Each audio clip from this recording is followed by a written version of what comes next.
నెల్లూరు జిల్లా సంఘం వద్ద ఓ లారీ బీభత్సం సృష్టించింది. కొండకొడలి వద్ద జాతీయ రహదారిపై వేగంగా వస్తున్న లారీ ఒక్కసారిగా పెట్రోల్ బంక్లోకి దూసుకెళ్లింది. ఈ ప్రమాదంలో పెట్రోల్ బంక్ ముందున్న చిరు వ్యాపారుల తోపుడు బండ్లు నుజ్జునుజ్జయ్యాయి.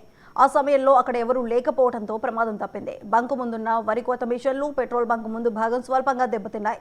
పెట్రోల్ బంక్ ముందు వరికోత యంత్రాలు తోపుడు బండ్లు ఉండటంతో పెట్రోల్ బంకు భారీ ప్రమాదం తప్పింది. సంఘటనా స్థలానికి చేరుకున్న పోలీసులు దర్యాప్తు చేపట్టారు.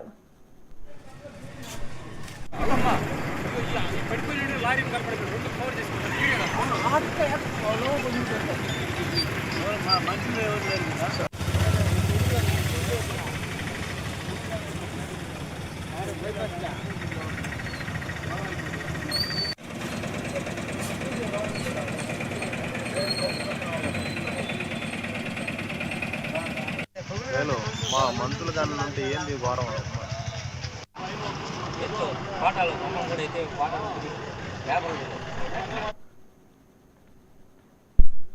హైదరాబాద్ ఉపల్లో ఐపీఎల్ బ్లాక్ టికెట్ల దందా